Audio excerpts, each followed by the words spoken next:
ظهر الفساد في البر والبحر بما كسبت أيدي الناس ليذيقهم بعض الذي عملوا لعلهم يرجعون. എന്തിനാണ് അല്ലാഹു തആല ഭൂമിയിലേക്ക് ശിക്ഷകൾ നൽകുന്നത്? മനുഷ്യൻ ചെയ്യുന്ന തെറ്റുകൾ കാരണത്താലാണ് നമ്മുടെ തോന്നിവാസങ്ങൾ, വിചാരം പോലെ, കള്ളുകുടി പോലെ, കൊലപാതകം പോലെ, അക്രമങ്ങൾ പോലെ, പലിശ തിന്നുന്നത് പോലെ, ഹറാമായ കാര്യങ്ങള്, വ്യഭിചാര ആരോപണങ്ങള്, ഹറാമായ സമ്പാദ്യങ്ങള്, ഇതെല്ലാം ഒരു മനുഷ്യൻ ചെയ്യുമ്പോഴാണ് അല്ലാഹു തആല ഭൂമിയിലേക്ക് മാരകമായ പരീക്ഷണങ്ങൾ നൽകുന്നത്. ലഅല്ലഹും യർജിഊൻ, അയാൾ ചിന്തിച്ചുകൊണ്ടതിൽ നിന്ന് മാറട്ടെ എന്ന ചിന്തയാണ് അല്ലാഹുവിന് ഇങ്ങനെ ശിക്ഷകൾ നൽകുമ്പോൾ അല്ലാഹുവിനുള്ളത്. അവൻ മാറിയില്ലേ അതൊരു പൊതുജനത്തെ മുഴുവനും ബാധിക്കുമെന്ന് പരിശുദ്ധ റസൂലുള്ളാഹി സ്വല്ലല്ലാഹു അലൈഹി വസല്ലമ തങ്ങൾ പറയുന്ന ഒരു ഹദീസ് മഹാനായ ഇബ്നു മാജ റളിയല്ലാഹു അൻഹു റിപ്പോർട്ട് ചെയ്യുന്നുണ്ട്. അഖബല അലൈനാ റസൂലുള്ളാഹ്, ഒരിക്കൽ അല്ലാഹുവിന്റെ റസൂൽ സ്വല്ലല്ലാഹു അലൈഹി വസല്ലമ തങ്ങൾ വന്നു. എന്നിട്ട് പറഞ്ഞു, യാ മഅശറൽ മുഹാജിരീൻ, ഓ മക്കക്കാരെ. മുഹാജിർ എന്ന് പറഞ്ഞാൽ മക്കക്കാരെ. യാ മഅശറൽ മുഹാജിരീൻ, അല്ലയോ മക്കക്കാരെ, ഖംസുൻ ഇദബ്തുലീതും ബിഹിന്ന വഅഊദു ബില്ലാഹി അൻ തുദ്രികൂഹുന്ന, 5 കാര്യങ്ങൾ നിങ്ങളിൽ ഉണ്ടായാൽ നിങ്ങളിൽ ഉണ്ടാവാതിരിക്കട്ടെ എന്ന് ഞാൻ അല്ലാഹുവിനോട് ദുആ ചെയ്യുകയാണ്. ലം തൽഹരിൽ ഫാഹിഷതു ഫീ ഖൗമിൻ ഖത്തു, ഒരു സമൂഹത്തിൽ തിന്മകൾ വ്യാപകമായാൽ, ലഹറ എന്ന് പറഞ്ഞാൽ പ്രകടമാവുക, വ്യാപകമാവുക. ഇദാ ലം തൽഹരിൽ ഫാഹിഷതു ഫീ ഖൗമിൻ ഖത്തു, അനാചാരങ്ങളും തമ്മാടിത്തരങ്ങളും തോന്നിവാസങ്ങളും ഒരു സമൂഹത്തിൽ വ്യാപകമായാൽ, വ്യാപകമാവെന്ന് പറഞ്ഞാൽ എല്ലാവരും ചെയ്യാൻ തുടങ്ങും, എല്ലാവരും ചെയ്യാൻ തുടങ്ങും, നോർമലാവുക, ലഘൂകരിക്കപ്പെടുക, ഗൗരവം നഷ്ടപ്പെടുക. അങ്ങനെ അതിന് മാത്രമല്ല, ഹത്താ യുഅ്ലിനൂ ബിഹാ, എന്നിട്ട് അവർ ചെയ്യുന്ന തെറ്റുകളെ അവർ പരസ്യമാക്കാൻ തുടങ്ങിയാൽ, ഹത്താ യുഅ്ലിനൂ ബിഹാ, തെറ്റുകൾ വ്യാപകമായി എന്ന് മാത്രമല്ല, ആ തെറ്റുകളെ അവർ പരസ്യമാക്കാനും തുടങ്ങി. ഹത്താ യുഅ്ലിനൂ ബിഹാ, തിന്മകളെ അവർ പരസ്യമാക്കാനും തുടങ്ങിയാൽ, ഇല്ലാ ഫശാ ഫീഹിമുത് ത്വാഊൻ, അവരിൽ അല്ലാഹു തആല മാരകമായ രോഗങ്ങൾ നൽകും. ഫശാ എന്ന് പറഞ്ഞാൽ രോഗവും വ്യാപകമാവും. തെറ്റുകൾ വ്യാപകമാകുമ്പോൾ രോഗവും വ്യാപകമാവും. ഒരു വീട്ടിൽ ഒരു കിഡ്നി രോഗി, ആ ഒരു രീതിയിലേക്കാണ് നമ്മുടെ നാട് പോകുന്നത്. പണ്ടൊക്കെ CH സെന്റർ എന്ന് പറയുന്ന ഡയാലിസിസ് സെന്ററുകൾ ജില്ലയിലൊന്നായിരുന്നു. ഇപ്പൊ പഞ്ചായത്തിലും മണ്ഡലത്തിലും നാട്ടിലൊക്കെ ഓരോ നാട്ടിലും ഓരോ ഡയാലിസിസ് സെന്റർ എന്ന രീതിയിലേക്ക് നമ്മുടെ രാജ്യം മാറിക്കൊണ്ടിരിക്കുകയാണ്. ഓരോ വീട്ടിലും ഒരു കിഡ്നി പേഷ്യന്റ് എന്ന രീതിയിലേക്ക് നമ്മുടെ നാട് മാറിക്കൊണ്ടിരിക്കുകയാണ്. തിന്മ വ്യാപകമായാൽ ഫശാ ഫീഹിമുത് ത്വാഊൻ, അവിടെ അസുഖങ്ങളും വ്യാപകമാവും. ഫശാ എന്ന് പറഞ്ഞാൽ വ്യാപകമാവും, പടർന്നു പന്തലിക്കും. ക്യാൻസർ, ഓരോ 5 വീട്ടിലും ഒരു ക്യാൻസർ രോഗി. അല്ലാഹു സലാമത്താക്കട്ടെ, അല്ലാഹു രക്ഷപ്പെടുത്തട്ടെ. രോഗികളായ ആളുകൾക്ക് അല്ലാഹു ശിഫ നൽകട്ടെ. ഏത് രോഗമാണെങ്കിലും എത്ര വലിയ അസുഖങ്ങളാണെങ്കിലും അല്ലാഹുവിനോടുള്ള ദുആ ആണ് പ്രിയപ്പെട്ടവരെ നമ്മുടെ പ്രതീക്ഷ. അല്ലാഹുവാണ് രോഗം നൽകുന്നത്, അല്ലാഹുവാണ് ശിഫ നൽകുന്നത്.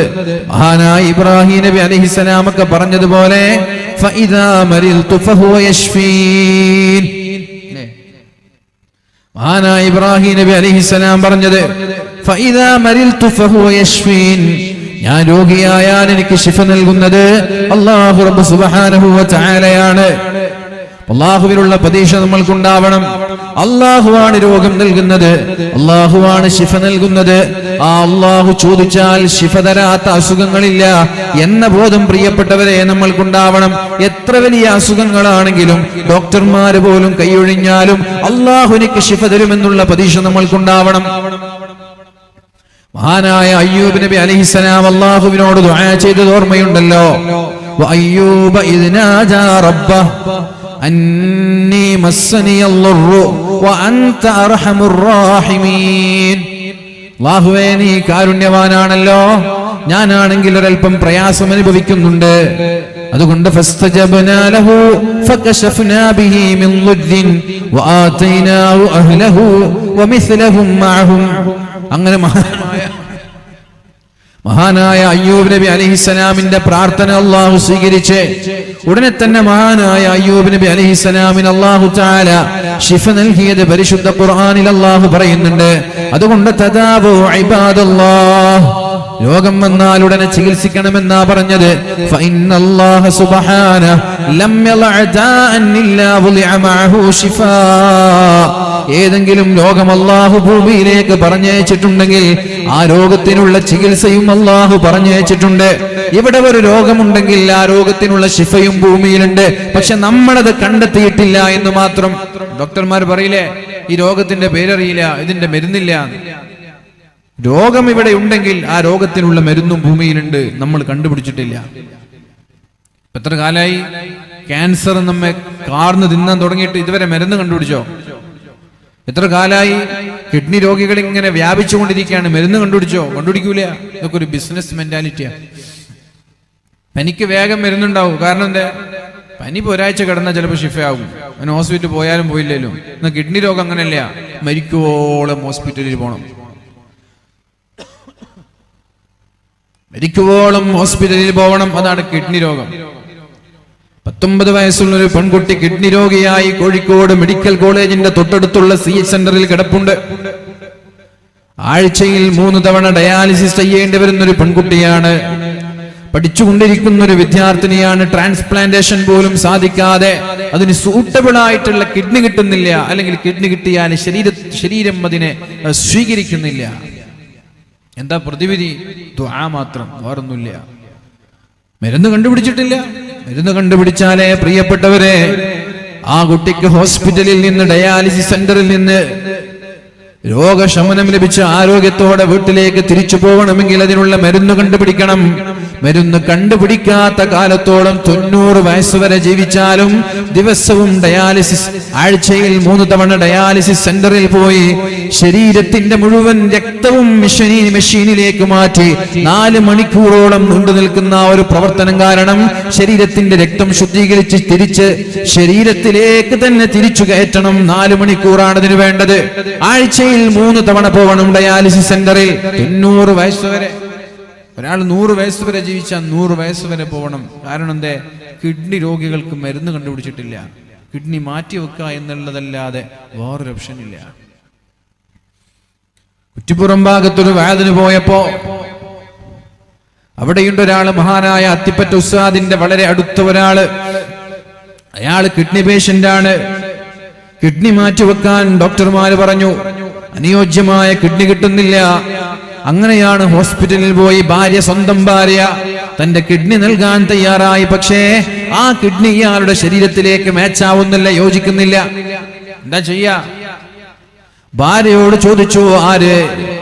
ഡോക്ടർ ചോദിച്ചു, നിങ്ങളുടെ കിഡ്നി ഏറ്റവും സ്യൂട്ടബിൾ ആയ ഒരു കുട്ടി ഇവിടെയുണ്ട്, ആ കുട്ടിക്ക് കൊടുത്തോട്ടെ. നിങ്ങളുടെ ഭർത്താവിന് നിങ്ങളുടെ കിഡ്നി മാച്ച് ആവുന്നില്ല, എന്നാൽ നിങ്ങൾ ഏതായാലും ഓപ്പറേഷൻ ചെയ്ത് കിഡ്നി കൊടുക്കാൻ തയ്യാറായതല്ലേ. ഇതേ ഹോസ്പിറ്റലിൽ ഒരു കുട്ടിയുണ്ട്, കിഡ്നി മാറ്റിവെക്കാമെന്നൊരു കുട്ടി.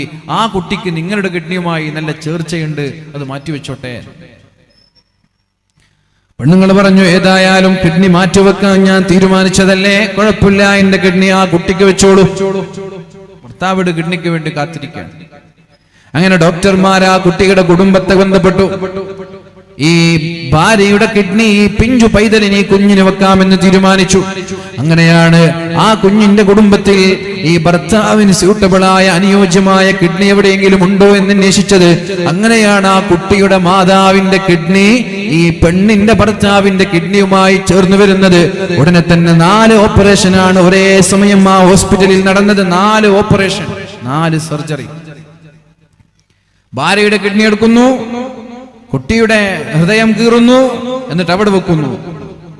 ആ കുട്ടിയുടെ ഉമ്മയുടെ കിഡ്നി എടുക്കുന്നു, ഈ ഭാര്യയുടെ, ഈ പെണ്ണിന്റെ ഭർത്താവിന്റെ കിഡ്നി മാറ്റിവെക്കുന്നു. ഒരു സമയത്ത് 4 സർജറി ഒരേ സമയം ആ ഹോസ്പിറ്റലിൽ നടന്നു.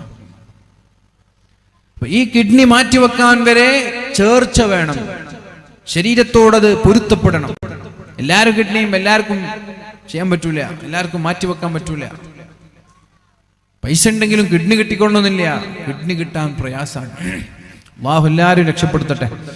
അല്ലാഹുവേ, ഇതുപോലെയുള്ള അസുഖങ്ങൾ നൽകി നീ ഞങ്ങളെ പരീക്ഷിക്കല്ല റബ്ബേ. രോഗികളായ ആളുകൾക്ക് അല്ലാഹുവേ നീ ശിഫ നൽകണേ അല്ലാഹ്. ഞാൻ പറഞ്ഞു വരുന്നത് 19 വയസ്സുള്ളൊരു പെൺകുട്ടി പരിശുദ്ധമായ റമദാനിലാണ് ഞാൻ കണ്ടത്. ആഴ്ചയിൽ 3 തവണ CH സെന്ററിൽ വന്നിട്ട് 4 മണിക്കൂർ നേരം കിടന്നിട്ട് തന്റെ ശരീരത്തിന്റെ ബാഡായ രക്തങ്ങളെല്ലാം, ഒരു കിഡ്നിയുടെ പ്രവർത്തനം എന്ന് പറയുന്നത് ശരീരത്തിന്റെ രക്തം ശുദ്ധീകരിക്കലാണ്. നമ്മുടെ കിഡ്നിയുടെ പണി എന്താണ്? ശരീരത്തിന്റെ രക്തം ശുദ്ധീകരിക്കലാണ്. അപ്പൊ കിഡ്നി കേടായാൽ പിന്നെ രക്തം ശുദ്ധീകരിക്കാൻ കഴിയില്ല. രക്തം ശുദ്ധീകരിക്കാൻ പറ്റുന്നില്ലെങ്കിൽ നമ്മൾ അസുഖബാധിതരായി മരിച്ചു പോകും. അപ്പൊ ഈ കിഡ്നിയുടെ പണിയാണ് മെഷീൻ ചെയ്യുന്നത്. അപ്പൊ നമ്മുടെ രക്തം മെഷീൻ വലിച്ചെടുക്കുന്നു. കിഡ്നിയുടെ പണി ഡയാലിസിസ് മെഷീൻ ചെയ്യുന്നു. 4 മണിക്കൂർ നീണ്ട പ്രോസസ്. അതിങ്ങനെ ശുദ്ധീകരിച്ച് തിരിച്ച് നമ്മുടെ ശരീരത്തിലേക്ക് കയറ്റുന്നു. 3 ദിവസമാകുമ്പോൾ വീണ്ടും ശരീരത്തിന്റെ രക്തം ബാഡാവുന്നു. കാരണം കിഡ്നി ചെയ്യുന്ന പണി ചെയ്യുന്നില്ല. കിഡ്നി സ്റ്റക്കായിരിക്കാൻ, കിഡ്നിക്ക് വർക്ക് ചെയ്യാൻ പറ്റുന്നില്ല. നമ്മുടെ വണ്ടിയുടെ എഞ്ചിൻ കേടായാൽ വണ്ടി നിൽക്കുന്നത് പോലെ മനുഷ്യന്റെ എഞ്ചിനാണ് കിഡ്നി എന്ന് പറയുന്നത്. അത് സ്റ്റക്കായി പോയാൽ മനുഷ്യൻ നിശ്ചലമാവും. ഇപ്പൊ ഒരു ചെലവില്ലാതെയാണ് നമ്മുടെ രക്തത്തെ പ്യൂരിഫൈ ചെയ്യുന്നത്. ഒരു ചെലവില്ല, നമ്മുടെ രക്തത്തെ ഇങ്ങനെ ശുദ്ധീകരിച്ചുകൊണ്ടിരിക്കുകയാണ്. ഇതൊന്ന് സ്റ്റക്കായി പോയാൽ ആഴ്ചയിൽ മിനിമം 7500 രൂപയാണ് ചെലവ്. ആഴ്ചയിൽ 7500 രൂപ ചെലവ്. അത് മാത്രമല്ല, 2 ദിവസത്തിൽ 1 ലിറ്റർ വെള്ളമല്ലാതെ കുടിക്കാൻ കഴിയില്ല. 2 ദിവസത്തിൽ 1 ലിറ്റർ വെള്ളം. 1 ലിറ്റർ വെള്ളം എന്ന് പറയുമ്പോൾ അതിൽ ചായ പെട്ടു, അതിൽ ജ്യൂസ് പെട്ടു, അതിൽ ഭക്ഷണത്തിന്റെ കൂടെ ഉപയോഗിക്കുന്ന കറി അടക്കം പെട്ടു. 1 ലിറ്റർ വെള്ളം എന്ന് പറയുന്നത് മനുഷ്യന്റെ അവസ്ഥയാണ്. നിസ്സഹായരാണ് നമ്മൾ. വെരി വീക്കാണ്, ബലഹീനരാണ്. നമ്മൾക്ക് നമ്മളെ മനസ്സിലാക്കാൻ ഇതുവരെ കഴിഞ്ഞിട്ടില്ല. കോവിഡ് വന്നപ്പോഴാണ് ഓക്സിജന്റെ വാല്യൂ നമ്മൾ തിരിച്ചറിഞ്ഞത്. 1 രൂപയില്ലാതെയാണ് ഈ ശ്വാസം നമ്മളിങ്ങനെ വലിച്ചുകൊണ്ടിരിക്കുന്നത്. 1 രൂപയില്ലാതെ. കോവിഡ് വന്നപ്പോ ലക്ഷങ്ങളാണ് ഹോസ്പിറ്റലിൽ വെറും ഓക്സിജന് വേണ്ടി നമ്മൾ ചെലവഴിച്ചത്. എത്ര നിസ്സഹായരാണ്, എത്ര ബലഹീനരാണ്. എന്നിട്ടും നമ്മൾ അല്ലാഹുവിനെ തിരിച്ചറിയുന്നുണ്ടോ പ്രിയപ്പെട്ടവരെ? അല്ലാഹുവിന് നമ്മൾ നന്ദി ചെയ്യുന്നുണ്ടോ?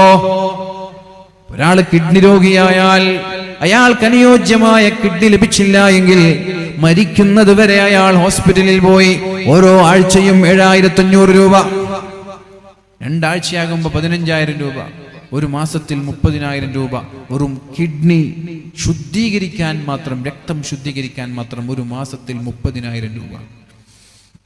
ആ വീട്ടുകാർക്ക് പിന്നെ സന്തോഷമുണ്ടോ? ആ വീട്ടുകാർക്ക് പെരുന്നാളുണ്ടോ? ആ വീട്ടുകാർക്ക് പിന്നെ കല്യാണ ആഘോഷങ്ങളുണ്ടോ? ബർത്ത്ഡേ സെലിബ്രേഷൻ ഉണ്ടോ? നമ്മൾക്ക് വെറും ബർത്ത്ഡേ സെലിബ്രേഷന് വേണ്ടി മാത്രം ലക്ഷങ്ങൾ പൊടിപിടിക്കുന്നവരാണ് നമ്മൾ. അല്ലേ?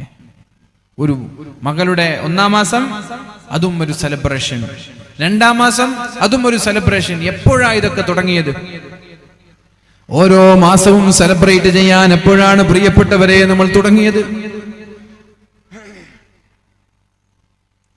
ഇതൊക്കെ സോഷ്യൽ മീഡിയയിൽ കാണുമ്പോൾ പലപ്പോഴും അത്ഭുതപ്പെട്ടു പോകുന്നുണ്ട്. സ്വന്തം മക്കളെ അർജന്റീനയുടെയും മെസ്സിയുടെയൊക്കെ പേരിടുന്ന മുസ്ലിം പെൺകുട്ടികൾ അല്ലേ, ചാനലുകാരെ വീട്ടിലേക്ക് വിളിച്ചു കൊണ്ടുവന്ന് ഫിഫയും മെസ്സിയൊക്കെ നമ്മുടെ മുസ്ലിം പെൺകുട്ടികൾ നമ്മുടെ മക്കൾക്ക് പേരിടുന്ന കാലാണ്. എന്ത് കിട്ടിയാലും ശ്രദ്ധ വേണം, അത്രയേ ഉള്ളൂ. പബ്ലിസിറ്റി വേണം, ഒരു മടിയുമില്ലാതെ. പണ്ടൊക്കെ ഒരു കുട്ടി പ്രസവിച്ചു കഴിഞ്ഞാൽ മറ്റുള്ള ആളുകളുടെ മുമ്പിൽ മറച്ചു വച്ച് നടന്നിരുന്ന ഉമ്മമാർ ഇന്ന് ചാനലുകാരെ വീട്ടിലേക്ക് വിളിക്കാൻ. എന്തിന്? സെലിബ്രിറ്റികളായി, അല്ലെങ്കിൽ ഒരു പബ്ലിസിറ്റിക്ക് വേണ്ടിയിട്ട്. മെസ്സിയുടെ കട്ടൗട്ടിന്റെ താഴെ പോയിട്ട് മെസ്സി എന്ന് പേര് വിളിച്ചത് മുസ്ലിമീങ്ങളാണ്, വേറെ ആരുമില്ല. ഫിഫ എന്ന പേരിട്ടത് മുസ്ലിമീങ്ങളാണ്, വേറെ ആരുമില്ല. എന്നിട്ട് ആത്മാഭിമാനത്തോടെ ഒരു മടിയുമില്ലാതെ അതൊക്കെ വിളിച്ചു പറയാൻ ഒരു മടിയുമില്ലാത്ത ഒരു സമൂഹമായി നമ്മുടെ സമൂഹം മാറിപ്പോകുന്നുണ്ട്. എപ്പോഴാണ് ഇതൊക്കെ സംഭവിക്കാൻ തുടങ്ങിയത്? റസൂലുള്ളാഹി സ്വല്ലല്ലാഹു അലൈഹി വസല്ലം തങ്ങൾ പറഞ്ഞു, പ്രിയപ്പെട്ടവരെ, അല്ലാഹുവിന്റെ ഹബീബായ നബി തങ്ങൾ പറയുന്നുണ്ട്, ഞാൻ നിങ്ങളിൽ ഭയക്കുന്നത് മൽ ഫഖറ അഖ്ശാ അലൈക്കും, നിങ്ങളൊക്കെ ദരിദ്രരാകുമോ എന്നല്ല ഞാൻ ഭയക്കുന്നത്, നിങ്ങളൊക്കെ പാവങ്ങളാകുമോ എന്നല്ല ഞാൻ ഭയക്കുന്നത്. പിന്നെ ഞാൻ ഭയക്കുന്നത് എന്താണ്? നിങ്ങൾ പാവപ്പെട്ടവരായി മാറുമോ എന്നല്ല ഞാൻ ഭയക്കുന്നത്. ഞാൻ ഭയക്കുന്നത് നിങ്ങളൊക്കെ മുതലാളിമാരായി മാറുമോ എന്നാണ്. നിങ്ങളൊക്കെ വലിയ പൈസക്കാരായി മാറുമോ എന്നതാണ് എന്റെ ഭയം. ആരാ പറയുന്നത്? പരിശുദ്ധ റസൂലുള്ളാഹ്. മൽ ഫഖ്റ അഖ്ശാ അലൈക്കും. എന്റെ സമൂഹം ഭാവിയിൽ ദരിദ്രരായി മാറുമോ എന്ന ഭയം എനിക്കില്ല. പട്ടിണി പാവങ്ങളാകുമോ എന്നുള്ള പേടി എനിക്കില്ല. വലാകിന്നി അഖ്ശാ അൻ തുബസത അലൈക്കുമുദ് ദുനിയാ. അല്ലാഹു തആല കുന്നുകൂടിയ സമ്പാദ്യം നിങ്ങൾക്ക് തരുമോ എന്നാണ് ഞാൻ ഭയക്കുന്നത്. അങ്ങനെ സമ്പാദ്യങ്ങൾ കുന്നുകൂടുമ്പോഴാണ് മക്കളുടെ ഓരോ മാസവും സെലിബ്രേറ്റ് ചെയ്യാൻ തുടങ്ങുന്നത്. ഓരോ മാസത്തിനും സെലിബ്രേഷൻ നിങ്ങൾ കണ്ടിട്ടുണ്ടാവും. 1-ാം മാസത്തിനൊരു സെലിബ്രേഷൻ, 2-ാം മാസത്തിനൊരു സെലിബ്രേഷൻ, 3-ാം മാസത്തിന്, 7-ാം മാസത്തിന്. വീട്ടിൽ വെറുതെ ഒരു കേക്ക് മുറിച്ചുള്ള സെലിബ്രേഷൻ അല്ല, സമ്പത്ത് ചെലവഴിച്ചിട്ടുള്ള സെലിബ്രേഷൻ. 10,000 പൊടിപിടിച്ചുള്ള സെലിബ്രേഷൻ ഓരോ മാസത്തിലും.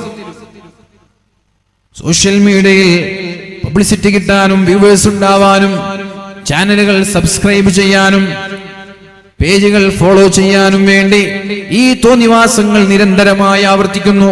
എന്തുകൊണ്ടാണത്? അള്ളാഹുവിന്റെ ഹബീബായ നബി തങ്ങൾ പറഞ്ഞു, നിങ്ങൾക്ക് സമ്പത്ത് കുന്നുകൂടുമോ എന്നാണ് ഞാൻ ഭയക്കുന്നത്. മറന്നല്ല, സമ്പത്ത് കുന്നുകൂടുമോ എന്നാണ് ഞാൻ ഭയക്കുന്നത്. അങ്ങനെ സമ്പത്ത് കുന്നുകൂടിയാലോ ഫതനാഫസുഹാ കമാ തനാഫസുഹാ. നിങ്ങൾക്ക് മുമ്പ് കഴിഞ്ഞു പോയ ആളുകൾ സമ്പത്തിന് വേണ്ടി മത്സരിച്ചതുപോലെ എന്റെ സമുദായവും സമ്പത്തിന് വേണ്ടി മത്സരിക്കുമോ, ദുനിയാവിന് വേണ്ടി മത്സരിക്കുമോ എന്നാണ് ഞാൻ ഭയക്കുന്നത് എന്ന് പരിശുദ്ധ റസൂലുള്ളാഹ്. നിങ്ങൾക്ക് മുമ്പ് കഴിഞ്ഞു പോയ ആളുകൾ ദുനിയാവിന് വേണ്ടി മത്സരിച്ചതുപോലെ എന്റെ സമുദായവും ദുനിയാവിന് വേണ്ടി മത്സരിക്കുമോ എന്നാണ് ഞാൻ ഭയപ്പെടുന്നത്. മത്സരിച്ചില്ലേ? നെയ്മറിന്റെ കട്ടൗട്ടാണോ വലുത്, മെസ്സിയുടെ കട്ടൗട്ടാണോ വലുത്? നമ്മുടെ ചെറുപ്പക്കാര് മത്സരിച്ചു കഴിഞ്ഞു. ഞങ്ങളുടെ ക്രിസ്ത്യാനോയുടെ അടുത്ത് നിങ്ങളുടെ ഒരു കട്ടൗട്ടും എത്തൂല എന്ന് പറഞ്ഞ് 200 അടിയോളമുള്ള വലിയൊരു കട്ടൗട്ട് ബാക്കിയുള്ള ഫാൻസും വെച്ചു. മത്സരം തന്നെ. മത്സരം തീർന്നിട്ടില്ല. കരയിൽ നിന്ന് കടലിലേക്ക് എത്തി മെസ്സിയുടെ കട്ടൗട്ട്. ലക്ഷദ്വീപിലെ പവിഴപ്പുറ്റുള്ള കടലിന്റെ ആഴിയിലേക്ക് മെസ്സിയുടെ കട്ടൗട്ട് കൊണ്ടുപോയി ഫാൻസുകാർ. ഫതനാഫസുഹാ. നിങ്ങൾക്ക് മുമ്പുള്ളവർ ദുനിയാവിന് വേണ്ടി മത്സരിച്ചതുപോലെ നിങ്ങളും മത്സരിക്കുമോ എന്നാണ് ഞാൻ ഭയപ്പെടുന്നത്. ബർത്ത്ഡേ സെലിബ്രേഷൻ ഒക്കെ പൊങ്ങച്ചമായി മാറി. അതൊക്കെ തെറ്റെന്ന് ഞാൻ പറയുന്നില്ല. നിങ്ങളുടെ മക്കളുടെ ബർത്ത്ഡേകൾ ഭക്ഷണം കൊടുത്ത്, മധുര പലഹാരം കൊടുത്ത്, പ്രാർത്ഥന നടത്തി മക്കളുടെ ഭാവിക്ക് വേണ്ടി പ്രാർത്ഥിക്കുന്നതൊന്നും ഒരു തെറ്റ് എന്ന് ഞാൻ പറയുന്നില്ല. പക്ഷേ അവിടെ കാണുന്നത് മുഴുവനും പൊങ്ങച്ചമാണ്. അവിടെ കാണുന്നത് മുഴുവനും അഹങ്കാരവും പൊങ്ങച്ചവും താൻപൊരിമയും അതേപോലെ തന്നെ സമ്പത്ത് കൊണ്ടുള്ള അഹങ്കാരവും ഒക്കെയാണ്. ഫോട്ടോഷൂട്ടുകൾ. എന്തിനാണ് ഈ ഫോട്ടോഷൂട്ടുകൾ? നാടുനീളെ കാണാൻ വേണ്ടി. ഞാൻ ഇങ്ങനെയൊക്കെ ആക്കി, ഞാൻ ഇങ്ങനെയൊക്കെ ചെയ്തു എന്നൊക്കെ പറഞ്ഞ് നാടുനീളെ കാണിക്കാൻ വേണ്ടിയിട്ടുള്ള ഫോട്ടോഷൂട്ടുകൾ. അപ്പൊ ഫതനാഫസുഹാ കമാ തനാഫസുഹാ. നിങ്ങൾക്ക് മുമ്പ് കഴിഞ്ഞു പോയവർ ദുനിയാവിന് വേണ്ടി മത്സരിച്ചതുപോലെ നിങ്ങളും ദുനിയാവിന് വേണ്ടി മത്സരിക്കുമോ എന്നാണ് എനിക്ക് ഭയമെന്ന് പരിശുദ്ധ റസൂലുള്ളാഹ്. നമ്മളെക്കാളും മുമ്പുള്ള മഹാന്മാരായ സ്വഹാബാക്കൾ മത്സരിച്ചിരുന്നു ദീനിന് വേണ്ടി, സ്വർഗത്തിന് വേണ്ടി, ആഖിറത്തിന് വേണ്ടി അവർ മത്സരിച്ചിരുന്നു. പ്രിയപ്പെട്ടവരെ, മഹാനായ അബ്ദുല്ലാഹ് ഇബ്നു ജഹ്ഷ് റളിയല്ലാഹു അൻഹു, അതേപോലെ മഹാനായ സഅദ് ഇബ്നു അബീ വഖാസ് റളിയല്ലാഹു അൻഹു, രണ്ടുപേരും അള്ളാഹുവിനോട് ദുആ ചെയ്യാൻ വേണ്ടി മാറിയിരിക്കുകയാണ്. നാളെയാണ് ഉഹുദിന്റെ രണാങ്കണം. നാളെയാണ് ഉഹദ് യുദ്ധം നടക്കാൻ പോകുന്നത്. ബദ്ർ യുദ്ധത്തിലേറ്റ പരാജയത്തിന്റെ പ്രതികാരം വീട്ടാൻ വേണ്ടി 10,000-കണക്കിന് ആളുകളുമായി അള്ളാഹുവിന്റെ ഹബീബിനോട് പകരം വീട്ടാൻ, പ്രതികാരം വീട്ടാൻ അബൂ സുഫിയാന്റെ നേതൃത്വത്തിൽ പരിശുദ്ധ റസൂലുള്ളാഹി സ്വല്ലല്ലാഹു അലൈഹി വസല്ലമ തങ്ങളെ ലക്ഷ്യം വെച്ച് മദീനയുടെ കൊച്ചു മലയായിരുന്ന ഉഹുദ് ലക്ഷ്യം വെച്ചുകൊണ്ട് ശത്രുക്കൾ നീങ്ങി വരികയാണ്. ശത്രുക്കൾ മുന്നോട്ട് വരികയാണ്. ആ സമയത്താണ് രാത്രിയായപ്പോൾ മഹാനായ അബ്ദുല്ലാഹ് ഇബ്നു ജഹ്ഷ് റളിയല്ലാഹു അൻഹു, അതേപോലെ സഅദ് ഇബ്നു അബീ വഖാസ് റളിയല്ലാഹു അൻഹു രണ്ടുപേരും മാറി നിന്ന് ദുആ ചെയ്യാൻ തുടങ്ങിയത്. അതിലൊരാൾ പറഞ്ഞു, ഞാൻ അല്ലാഹുവിനോട് ദുആ ചെയ്യുമ്പോ നീ ആമീൻ എന്ന് പറയണം, നീ ദുആ ചെയ്യുമ്പോ ഞാൻ ആമീൻ എന്ന് പറയാം. അങ്ങനെ ദുആ ചെയ്യുമ്പോ ദുആക്ക് ഉത്തരമുണ്ടെന്ന. വീട്ടിലെത്തിയാല് ഭർത്താവ് ദുആ ചെയ്യുമ്പോ ഭാര്യ ആമീൻ എന്ന് പറയണം. ഭാര്യ ദുആ ചെയ്യുമ്പോ ഭർത്താവ് ആമീൻ എന്ന് പറയണം. ആരുടെ ദുആയിനാണ് അല്ലാഹു ഇജാബത്ത് നൽകുക എന്നറിയില്ല. അങ്ങനെയുള്ള ദുആഇന് ഉത്തരമുണ്ട് എന്നാണ്. അതുകൊണ്ടാണ് നമ്മുടെ പള്ളികളിലൊക്കെ നിസ്കാരം കഴിഞ്ഞാൽ കൂട്ടമായൊരു പ്രാർത്ഥന നടക്കുന്നത്. ഒറ്റയ്ക്ക് ദുആ ചെയ്താൽ മതി. 5 നേരത്തെ നിസ്കാര ശേഷം ദുആഇന് ഇജാബത്തുണ്ട് എന്ന് പരിശുദ്ധ റസൂലുള്ളാഹ്. ദുബുറ കുല്ലി സ്വലാത്തിൻ മക്തൂബ, 5 നേരത്തെ നിസ്കാര ശേഷം എന്ത് ദുആ ചെയ്താലും അല്ലാഹു ദുആഇന് ഉത്തരം നൽകുമെന്ന് പരിശുദ്ധ റസൂലുള്ളാഹ്. അത് ഒറ്റയ്ക്ക് ദുആ ചെയ്താൽ മതി. പക്ഷെ കൂട്ടമായി ദുആ ചെയ്യുമ്പോൾ ഉത്തരം കിട്ടാനുള്ള സാധ്യത കൂടുതലാണ്. ഒരാൾ ആ ദുആ ചെയ്യുന്നു, മറ്റൊരാൾ ആമീൻ എന്ന് പറയുമ്പോൾ ഉത്തരം ലഭിക്കാനുള്ള സാധ്യത കൂടുതലാണ്. അതാണ് ഈ സംഭവത്തിൽ നിന്ന് നമ്മൾക്ക് മനസ്സിലാവുന്നത്. മഹാനായ അബ്ദുല്ലാഹ് ഇബ്നു ജഹ്ഷ് റളിയല്ലാഹു അൻഹു, അതേപോലെ സഅദ് ഇബ്നു അബീ വഖാസ് റളിയല്ലാഹു അൻഹു, രണ്ടുപേരും പറഞ്ഞു നമ്മൾക്ക് പരസ്പരം ദുആ ചെയ്യാം, അങ്ങോട്ടും ഇങ്ങോട്ടും മാറി മാറി ആമീൻ എന്ന് പറയാം. അങ്ങനെ സഅദ് ഇബ്നു അബീ വഖാസ് എന്നവർ ദുആ ചെയ്തു. എന്താണ് ദുആ? അല്ലാഹുവേ, നാളെ ഉഹുദ് യുദ്ധം വരാൻ പോവാണ്. അല്ലാഹുവേ, നാളെ ഉഹുദ് യുദ്ധം നടക്കാൻ പോവുകയാണ്. നാളെ രണാങ്കണത്തിലേക്ക് ഉരുപിടിച്ച വാളുമായി ഞാൻ കടന്നു ചെല്ലുമ്പോ ശത്രുക്കളിൽ ഏറ്റവും ശക്തനായ ധീരനായ യോദ്ധാവിനെ നീ എനിക്ക് നൽകണേ അല്ലാഹ്. ഏറ്റവും ധീരനെ എനിക്ക് തരണം. ഏതെങ്കിലും ഒരു ചാവാലി പശുവിനെ പോലെ വാളുപോലും പൊക്കാൻ കഴിയാത്ത ഒരു സാധുവിനെയല്ല, ധീരനായ യോദ്ധാവിനെ എനിക്ക് തരണം യുദ്ധം ചെയ്യാൻ. എന്നിട്ട് ഞാൻ അവനോട് യുദ്ധം ചെയ്യും, അയാൾ എന്നോടും യുദ്ധം ചെയ്യും. ധീരമായ ഘോരമായ വാശിയേറിയ യുദ്ധത്തിനൊടുവിൽ അയാളുടെ ശിരസ് വെട്ടി നിന്റെ ദീനിന് വേണ്ടി ശത്രുവിനെ പരാജയപ്പെടുത്താൻ എനിക്ക് നീ തൗഫീഖ് നൽകണം, എനിക്ക് നീ അവസരം നൽകണേ അല്ലാഹ് എന്ന് അല്ലാഹുവിനോട് ദുആ ചെയ്തപ്പോ മഹാനായ അബ്ദുല്ലാഹ് ഇബ്നു ജഹ്ഷ് റളിയല്ലാഹു അൻഹു മാറി നിന്നിങ്ങനെ ആമീൻ എന്ന് പറഞ്ഞു. രണ്ടാമത്തെ ഊഴം മഹാനായ അബ്ദുല്ലാഹ് ഇബ്നു ജഹ്ഷ് തങ്ങളുടേതാണ്. അങ്ങനെ അദ്ദേഹം ദുആ ചെയ്യാൻ തുടങ്ങി. എന്താണ് ദുആ എന്നറിയോ? അല്ലാഹുമ്മ ർസുഖ്നി ഗദൻ റജുലൻ ശദീദൻ ബഅസുഹു ശദീദൻ ഹർദുഹു.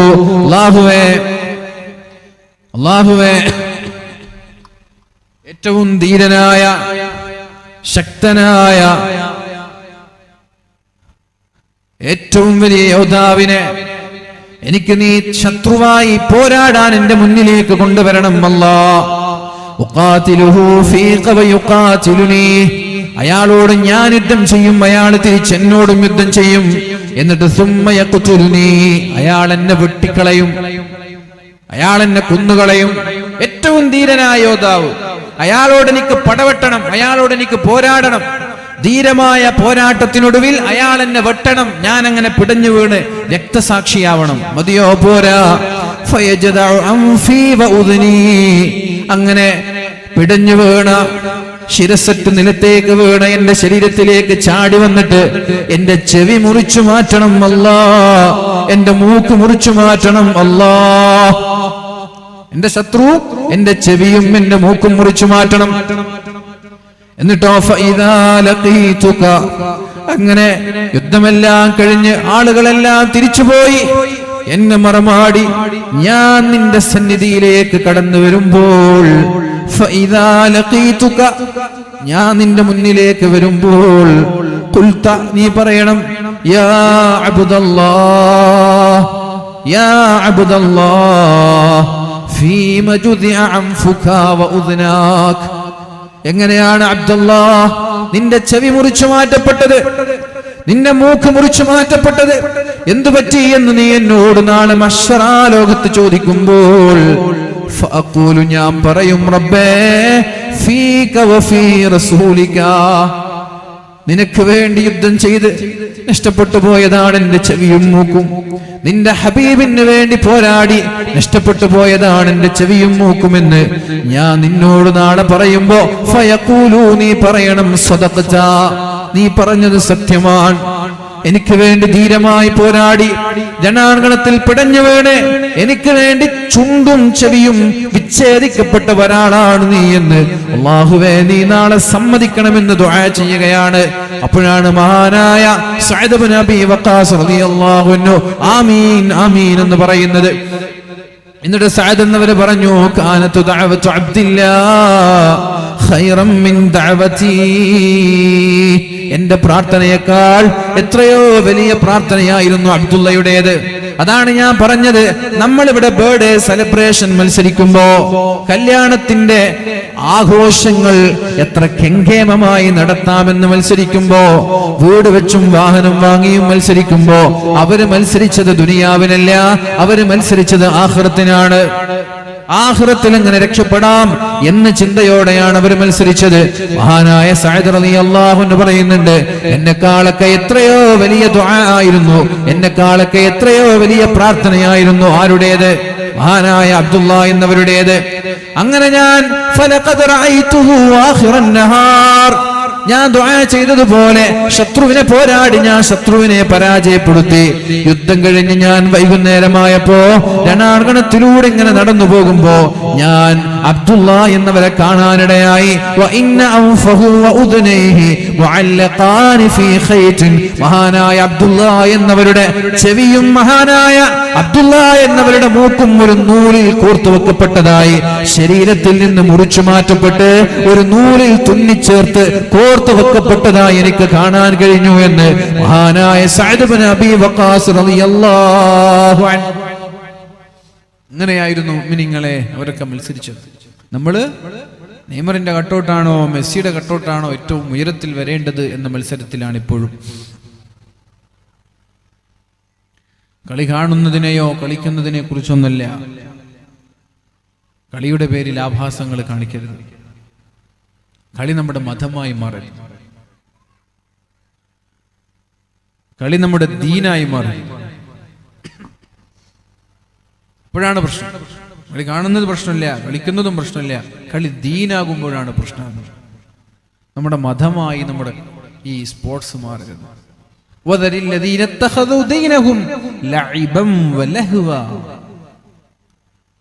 ചില ആളുകളുണ്ട്, ഇത്തഖദു ദീനഹും, അവരുടെ മതം ലഇബൻ വലഹുവ, സ്പോർട്സ് ആണ്, കളിയും ചിരിയും തമാശയുമാണ് അവരുടെ മതം.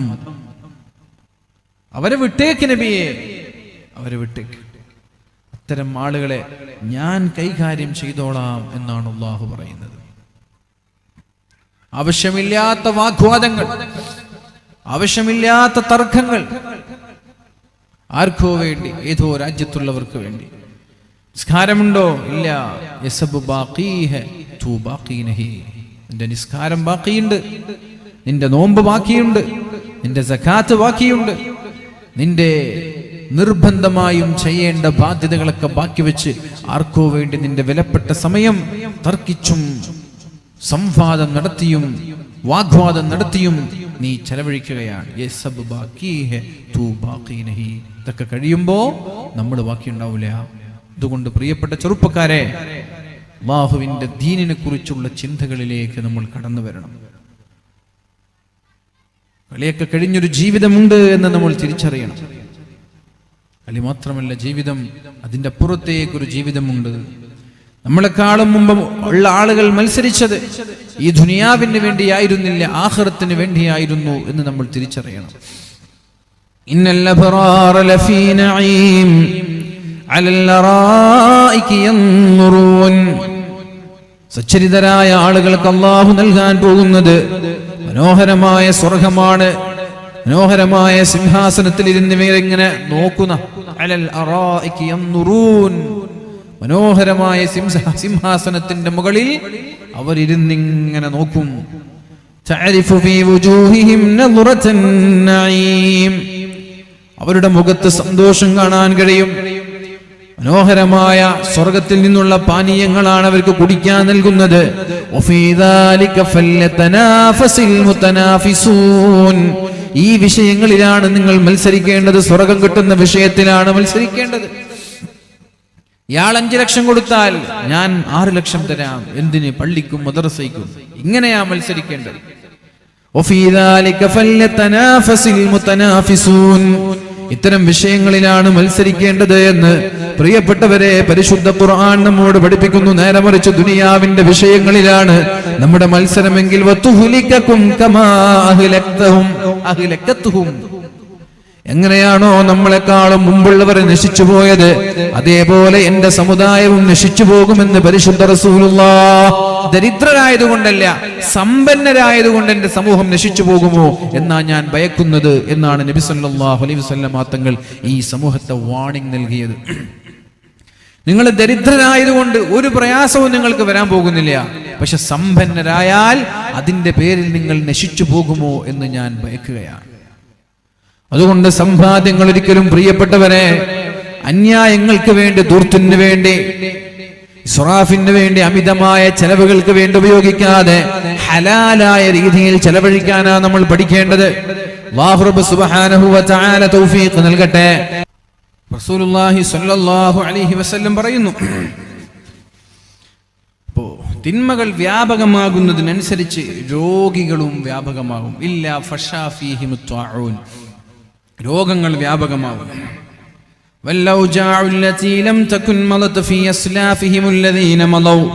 മുമ്പ് കഴിഞ്ഞു പോയ ഒരു സമുദായത്തിനും അല്ലാഹു നൽകാത്ത രോഗങ്ങൾ നൽകും. എല്ലാ രോഗത്തിനും മരുന്നുണ്ട്, പക്ഷേ മരുന്നുകൾ നമ്മൾ കണ്ടുപിടിച്ചിട്ടില്ല. അതുകൊണ്ട് പ്രിയപ്പെട്ടവരെ, രോഗം വന്നാൽ നിങ്ങൾ അല്ലാഹുവിനോട് ദുആ ചെയ്യണം. മഹാന്മാരായ പ്രവാചകന്മാരൊക്കെ ദുആ ചെയ്തതുപോലെ അയ്യൂബ് നബി ദുആ ചെയ്തു, മഹാനായ ഇബ്രാഹിം നബി ദുആ ചെയ്തത് വഇദാ മരിൽതു ഫഹുവ യശ്ഫീൻ, ഞാൻ രോഗിയായാൽ അല്ലാഹുവാണ് എനിക്ക് ശിഫ തരുന്നത്.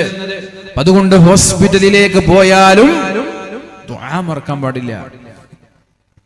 ഹോസ്പിറ്റലിലേക്ക് പോവാതെ വീട്ടിലിരുന്ന് ദുആ ചെയ്യാനും പാടില്ല. അതും കൂടി ശ്രദ്ധിക്കണം. ചില ആളുകൾ ഹോസ്പിറ്റലിൽ പോവാതെ വീട്ടിലിരുന്ന് ദുആ ചെയ്യും, അതും പാടില്ല. ദുആ ചെയ്യണം, ഹോസ്പിറ്റലിൽ പോകണം, മരുന്ന് വാങ്ങണം, എന്നിട്ട് അല്ലാഹുവിനോട് ദുആ ചെയ്യണം. ഹോസ്പിറ്റലിൽ പോവാതെ ദുആ ചെയ്യുകയും ചെയ്യരുത്. വെറും ഹോസ്പിറ്റലിൽ പോയി മരുന്ന് വാങ്ങിക്കുക മാത്രം ചെയ്യരുത്, അല്ലാഹുവിനോട് ദുആ ചെയ്യണം. കാരണം അല്ലാഹുവാണ് രോഗം തരുന്നതും അല്ലാഹുവാണ് ശിഫ തരുന്നതും. അതുകൊണ്ട് ആ റബ്ബിനോട് നമ്മൾ ശിഫ ചോദിക്കണം. അല്ലാഹുവിന് സെക്കൻഡുകൾ മതി. എത്ര വലിയ അസുഖങ്ങളാണെങ്കിലും ആ അസുഖത്തിന് ശിഫ നൽകാൻ അല്ലാഹുവിന് സെക്കൻഡുകൾ മതി. അതുകൊണ്ട് അല്ലാഹുവിലുള്ള പ്രതീക്ഷകൾ നമ്മൾ കൈവിടാൻ പാടില്ല. അല്ലാഹുവിലുള്ള പ്രതീക്ഷ ഒരിക്കലും നഷ്ടപ്പെടാൻ പാടില്ല. മഹാനായ അബ്ദുല്ലാഹി ഇബ്നു അബ്ബാസ് റളിയല്ലാഹു അൻഹു പറയുന്നുണ്ട്, അനിൻ നബി സല്ലല്ലാഹു അലൈഹി വസല്ലം ഇദാ ളഹറ സിന വ്യഭിചാരം, ഇദാ ളഹറ സിന വ്യഭിചാരം വ്യാപകമായാൽ, വദ്ദിബ പലിശ, ഫി ഖറിയ ഒരു ഗ്രാമത്തിൽ, ഒരു നാട്ടിൽ. അഥവാ പലിശ എന്ന് പറയുമ്പോൾ നമ്മുടെ നാട്ടിലൊക്കെ ചില ആളുകൾ പക്ക ബ്ലൈഡ് ആയിട്ടുള്ള പലിശകൾ നടത്തുന്നുണ്ട് എന്നാണ് അറിയാൻ കഴിയുന്നത്. ക്യാഷുള്ള ആളുകൾ, സമ്പത്തുള്ള ആളുകൾ, സാമ്പത്തികമായി പ്രയാസം അനുഭവിക്കുന്ന ആളുകളിലേക്ക് 1,00,000 തരാം, തിരിച്ചു തരുമ്പോ 1.10 തരണം. അതാണ് പക്ക ബ്ലൈഡ് എന്ന് പറയുന്നത്. പരിശുദ്ധ റസൂലിന്റെ കാലത്തുണ്ടായിരുന്ന പലിശ ഈ ഒരു പലിശയാണ്. മനുഷ്യനെ പൂർണ്ണമായും ചൂഷണം ചെയ്യുന്ന പലിശ.